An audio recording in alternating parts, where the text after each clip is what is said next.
नमस्कार दोस्तों, जय हिंद, वंदे मातरम। एक बार फिर से आप सभी का बहुत बहुत स्वागत है आपके अपने यूट्यूब चैनल एग्जाम ट्रिकी में। बात करेंगे परिवार और समुदाय यानी कि फैमिली एंड कम्युनिटी के आपके सेकेंड ईयर के जो भी हमारे छात्र हैं IDD HIVI, इनके सभी के महत्वपूर्ण क्वेश्चनों की।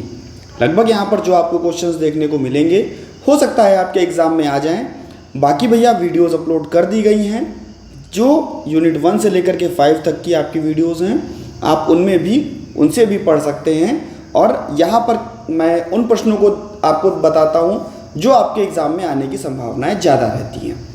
बाकी और भी पढ़ लीजिएगा, अच्छे से पढ़ लीजिएगा और अच्छे से एग्ज़ाम में लिख कर के आइएगा, तभी आपको अच्छे नंबर मिलेंगे। बात करते हैं पहला अपना परिवार। तो परिवार को कहते हैं फैमिली, और फैमिली को हम लोग कहते हैं फैमुलस शब्द से लिया गया, जो कि आपके लैटिन भाषा का शब्द। इसका तात्पर्य है माता पिता, परिवार और नौकरदास जो हैं, इससे क्या होता है, हमारे फैमिली का निर्माण होता है। लेकिन हमारे सामाजिक अर्थ में अधिक व्यापक विभिन्न विद्वानों ने इसकी परिभाषा दी। जैसे कि भैया मैकाइवर एवं पेज ने क्या परिभाषा दी, कहा इन्होंने कि परिवार पर्याप्त निश्चित यौन संबंध के द्वारा परिभाषित एक ऐसा समूह है जो बच्चों के जनन और लालन पालन की व्यवस्था करता हो। यानी कि परिवार में क्या होता है कि लोग निश्चित यौन संबंध बनाते हैं, उसके बाद में एक कह सकते हैं कि भाई बच्चे का जन्म होता है और उस बच्चे का वो लोग पालन पोषण करते हैं, तो वो क्या कहलाता है, आपका परिवार कहलाता है। परिवार एक ऐसा समूह है जिसके लक्षण सामान्य निवास, आर्थिक सहयोग और जनन के होते हैं। यानी कि परिवार में क्या होता है, कहते हैं कि भाई सभी लोग क्या है, एक साथ में घर में निवास करते हैं, एक दूसरे का पैसे से सहयोग करते हैं और भैया एक दूसरे से बातचीत करते हैं और उनका कह सकते हैं कि उनको बेहतर बनाते हैं, सहयोग करते हैं। जब हम लोगों ने अर्थ और परिभाषा के बारे में जान लिया, तब हम लोग विशेषताओं पर भी जान लेते हैं।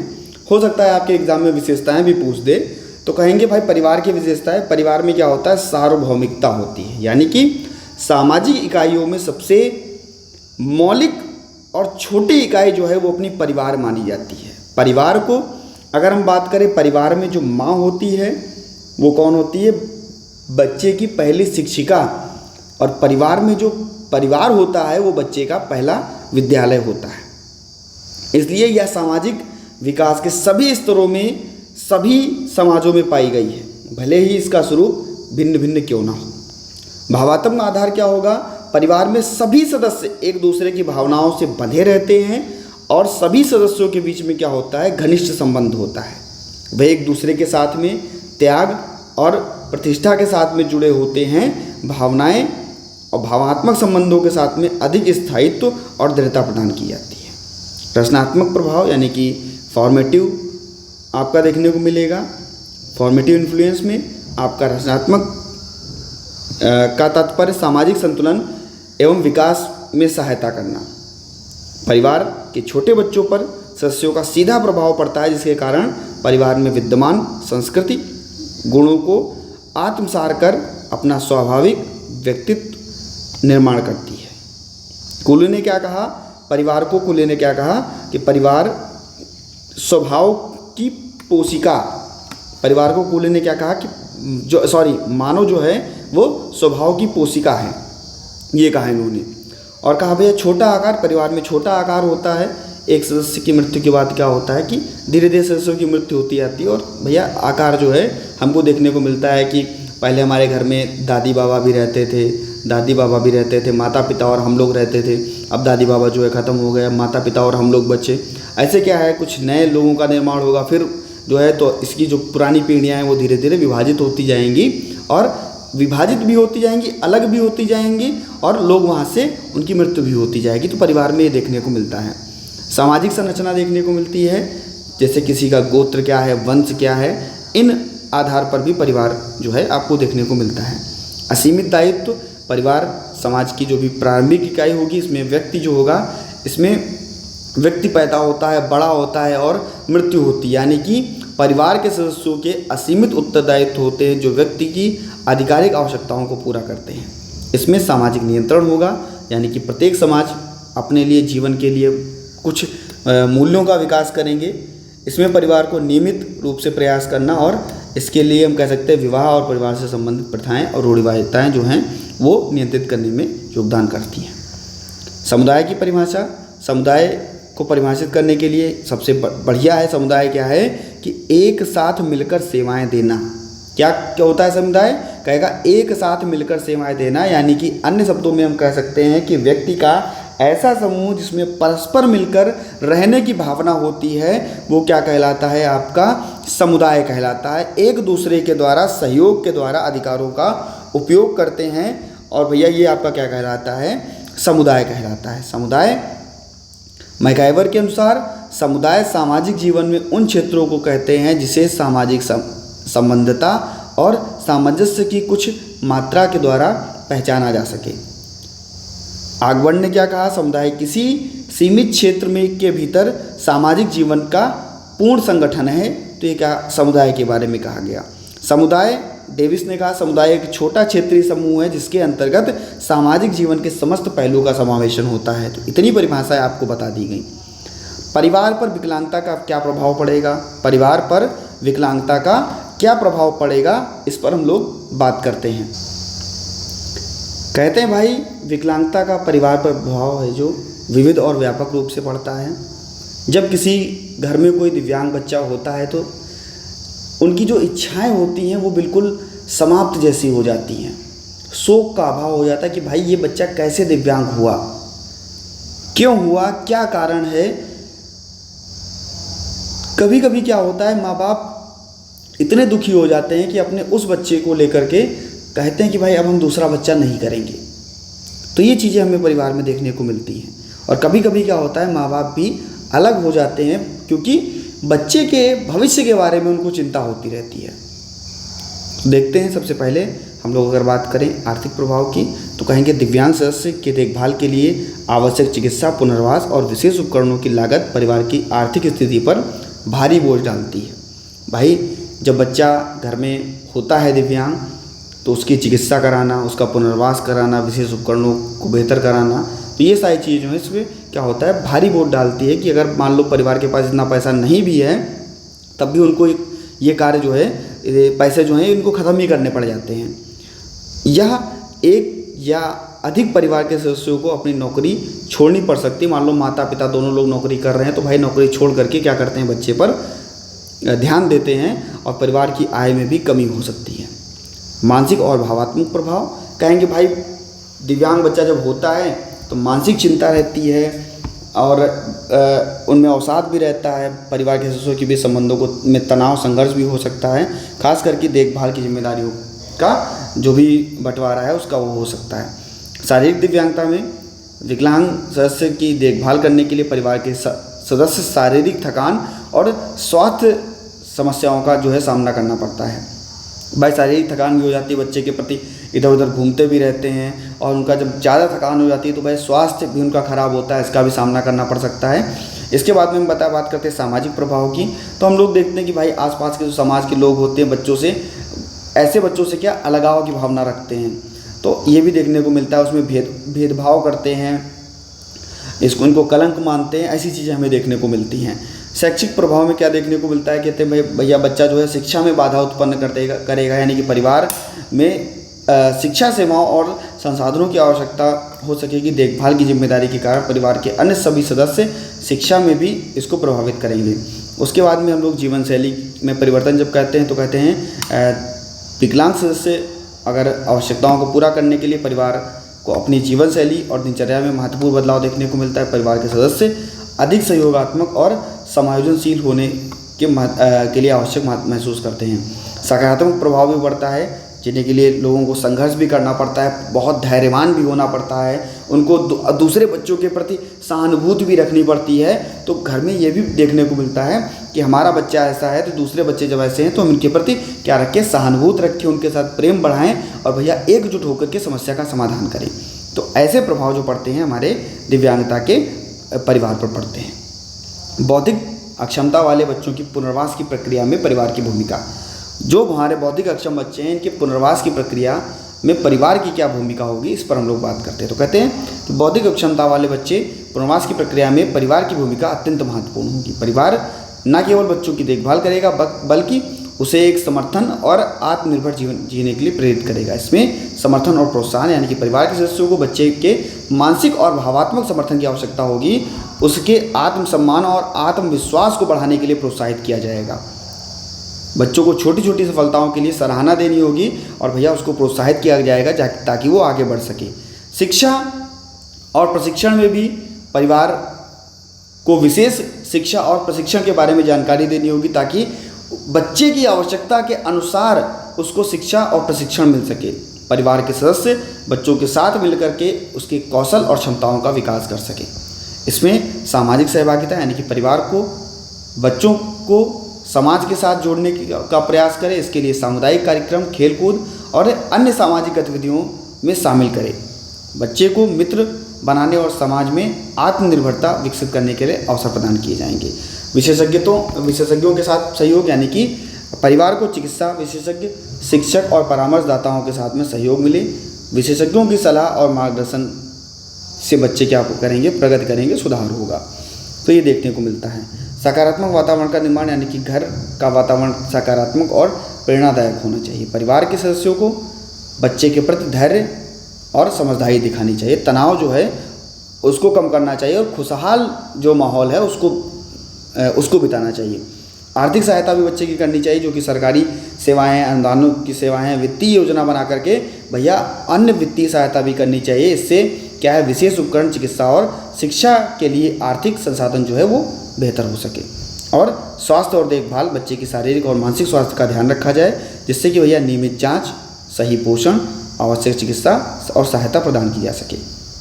इसमें बौद्धिक अक्षमता वाले बच्चों की पुनर्वास की प्रक्रिया में परिवार की भूमिका न केवल बच्चे के विकास और इसकी प्रगति के लिए महत्वपूर्ण होगी, बल्कि उसके लिए आत्मनिर्भर सम्मानजनक जीवन जो है वो जीने के लिए महत्वपूर्ण होगी। परिवार के प्रकारों के बारे में तो हमने परिवार के प्रकारों के बारे में आपको बताया था। प्रत्येक परिवार का आकार, संरचना और उसकी कार्य प्रणालियों के आधार पर परिवार के प्रकारों को बांटा गया है। इसमें हम कह सकते हैं भैया नाभिकीय परिवार यानी कि न्यूक्लियर फैमिली, तो कहते हैं यह परिवार का सबसे सामान्य प्रकार है जिसमें माता पिता और उसके अविवाहित बच्चे रहते हैं। इसके बाद में इसको एकल इकाई भी कहा जाता है। घर के एक ही सदस्य यहाँ पर रहते हैं। इसके बाद में संयुक्त परिवार की बात करें तो उसमें एक या एक से अधिक पीढ़ियाँ एक साथ रहती हैं, जैसे दादा दादी, माता पिता, चाचा चाची, ये जो हैं ये संयुक्त परिवार के अंतर्गत आते हैं।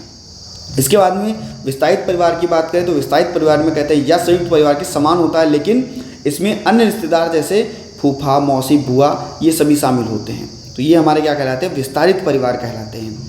अभिभावक परिवार, इस प्रकार के परिवार में केवल एक अभिभावक, माता पिता और उनके बच्चे जो हैं वो शामिल होते हैं। ठीक है, तो ये आपके अभिभावक परिवार का है। संतानहीन परिवार यानी कि इसमें पति पत्नी ही शामिल होंगे, उनके बच्चे शामिल नहीं होंगे क्योंकि वो होते ही नहीं हैं। इसमें क्या होता है, ये संतानहीन परिवार कहलाता है।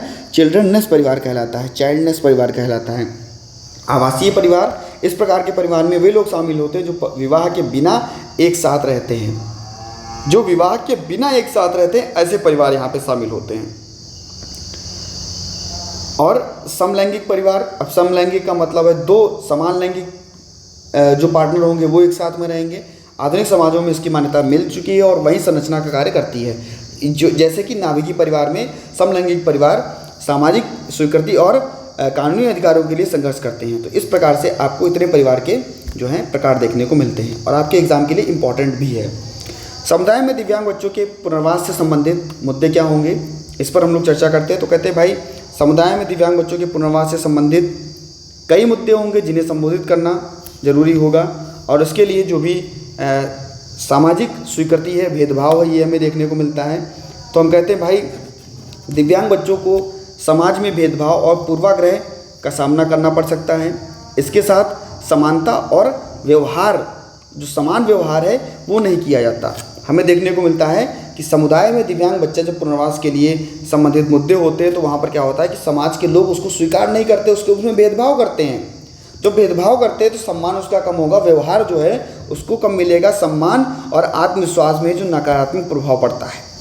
इसमें हम कह सकते हैं शिक्षा और विशेष शिक्षा की कमी देखने को मिलती है। दिव्यांग बच्चों के लिए विशेष शिक्षा की सुविधाएं और संसाधनों की कमी, शिक्षकों की ट्रेनिंग और विशेष शिक्षण सामग्रियों के लिए अनुपालन के कारण गुणवत्ता की शिक्षा नहीं मिल पाती। और भैया समावेशी शिक्षा प्रणाली जो है इसको बढ़ावा मिलता है।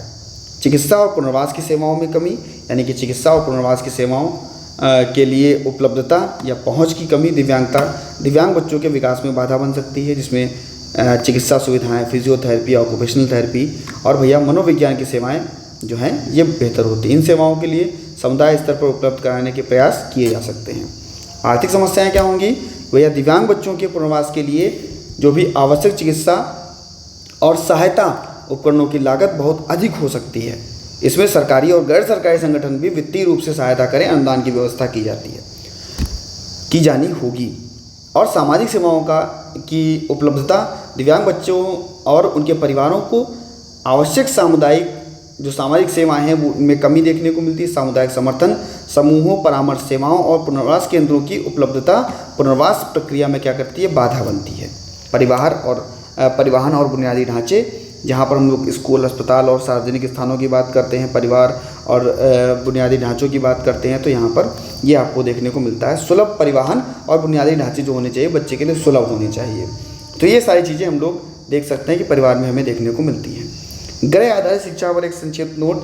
गृह आधारित शिक्षा आप सभी को पता है कि भैया बच्चों के स्कूल या शैक्षिक संस्थान में भेजने के बजाय उसको घर पर ही शिक्षा दी जाए। इसके अंतर्गत माता पिता जो भी आपका स्पेशल एजुकेटर हो, इसके लिए बच्चे को व्यक्तिगत रूप से शिक्षा दे, व्यक्तिगत रूप से पढ़ाई कराए। और भैया ये आपकी क्या कहलाती है? गृह आधारित शिक्षा कहलाती है। परिवार और इसके उद्देश्य क्या होंगे?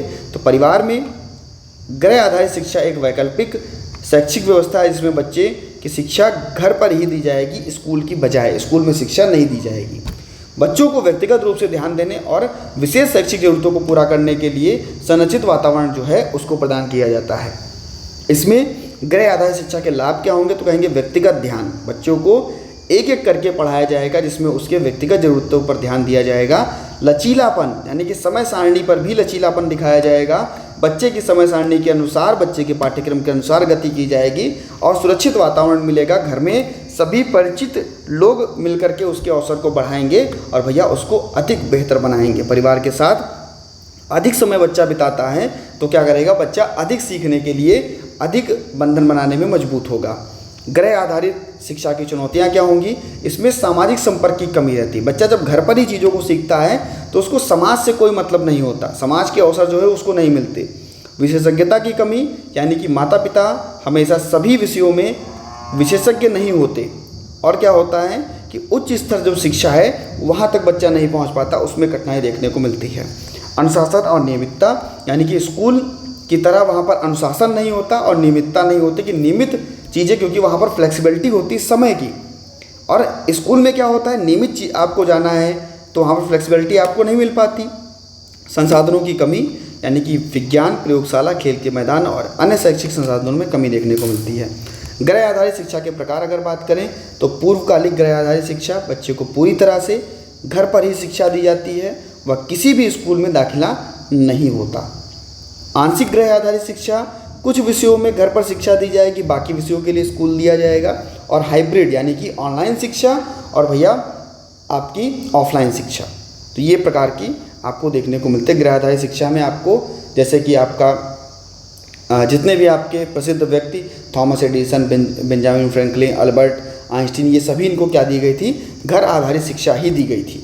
तो ये आपके लिए यहाँ पर चीज़ें थी आपको बता दी गई गृह आधारित शिक्षा के बारे में। इसके बाद में आईपी, यानी कि इंडिविजुअलाइज्ड एजुकेशन प्रोग्राम, सभी इसके बारे में जानते हो, अच्छे से जानते हो। तो भैया आईपी की भूमिका क्या होगी, इस पर भी हम लोग चर्चा कर लेते हैं। भाई आईपी क्या होगा? इंडिविजुअलाइज्ड एजुकेशन प्रोग्राम क्या होगा? व्यक्तिगत शिक्षा योजना। इसमें हम कहते हैं यह एक दस्तावेजीकरण जो विभिन्न आवश्यकता वाले बच्चों की व्यक्तिगत रूप से जो भी सेवाएं हैं इनको प्रदान करता है। इसके लिए माता पिता, शिक्षक और विशेष शिक्षक जो हैं वो सेवाएं प्रदान करता है। इसकी भूमिका जो है वो बेहतरीन होती है। प्रारंभिक शिक्षा की पहचान, यानी कि माता पिता बच्चे की विशेष आवश्यकताओं और कमजोरियों की पहचान करते हैं। इसमें प्रारंभिक मूल्यांकन और निरीक्षण के लिए आवश्यक जानकारी प्रदान करते हैं। लक्ष्यों और उद्देश्यों को निर्धारण, यानी कि परिवार में आईपी बैठकों के में भाग लेकर के बच्चे की शिक्षा से संबंधित लक्ष्यों को क्या किया जाता है? निर्धारित किया जाता है। बच्चे के लिए सहयोग दिया जाएगा, बच्चे के लिए नियमित संवाद और समीक्षा की जाएगी, बच्चे की प्रगति कितनी हो रही है इस पर योजनाएं बनाई जाएंगी, बच्चे को बार बार अभ्यास करने के लिए कहा जाएगा और भैया जो भी आधिकारिक संसाधन है वो बच्चे को दिए जाएंगे। बच्चे को जो भी TLM का प्रयोग है वो बच्चे का किया जाएगा। सकारात्मक वातावरण का निर्माण किया जाएगा जिससे बच्चे को आत्मसम्मान मिल सके, आत्मविश्वास का बढ़ावा मिल सके। तो IP में हम लोग ये करते हैं, ठीक है। सभी ने IP फर्स्ट ईयर में बनाई, सेकेंड ईयर में बनाई। क्या क्या आप करते हो टोटल आप लिख डालना। इसके बाद में समुदाय CBR एक व्यापक समग्र दृष्टिकोण है। इसका उद्देश्य है व्यक्तियों की सामाजिक और आर्थिक स्थिति में सुधार। और इसको पढ़ाने से पहले जितने भी भैया हमारे साथ पहली बार हमारी वीडियो को देख रहे हैं, वीडियो को ज़्यादा से ज़्यादा लोगों तक भेज करके भैया वीडियो को लाइक कर दीजिए, यानी कि वीडियो को शेयर कर दीजिए। और वीडियो को लाइक करने के बाद में चैनल को सब्सक्राइब कर लीजिए। और आप सभी का मैं हर वीडियो में धन्यवाद करता हूँ कि आप सभी ने अपने इस एग्जाम ट्रिकी परिवार को देश का विशेष शिक्षा का नंबर 1 चैनल बनाया। तो हम बात करते हैं अपने समुदाय आधारित पुनर्वास की। WHO के द्वारा 1970 में इसकी शुरुआत की गई। इसका मुख्य उद्देश्य था कि व्यक्तियों की समुदाय भागीदारी और समावेशन को बढ़ावा देना। इसमें स्वास्थ्य, शिक्षा, आजीविका, सामाजिक सशक्तिकरण, इन चीज़ों पर बात होती है। यानी कि दिव्यांग बच्चों के लिए स्वास्थ्य सेवाओं तक पहुंच का सुधार करना, उन्हें आवश्यक चिकित्सा और पुनर्वास की सेवाएं प्रदान करना।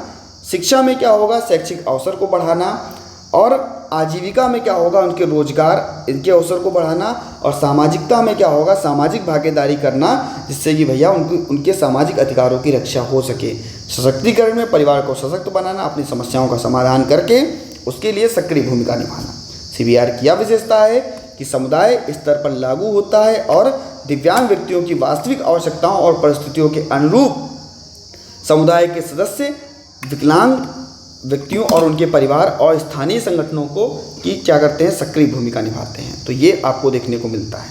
इसके बाद में IFSP यानी कि इंडिविजुअलाइज्ड फैमिली सपोर्ट प्लान, ये भी आपके लिए इम्पॉर्टेंट था। इसका थोड़ा स्क्रीनशॉट ले लीजिएगा। भैया बोलते बोलते सुबह से शाम तक बिल्कुल मुंह दर्द करने लगता है। स्क्रीनशॉट ले लीजिएगा, एक बार स्वयं से पढ़ लीजिएगा, या ठीक है, इसका स्क्रीनशॉट ले लीजिए। ये लीजिए, ये स्क्रीनशॉट ले लीजिए और ये ले लीजिए।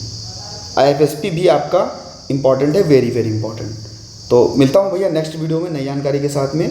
बने रहिएगा आपके अपने चैनल एग्जाम ट्रिकी पर। धन्यवाद।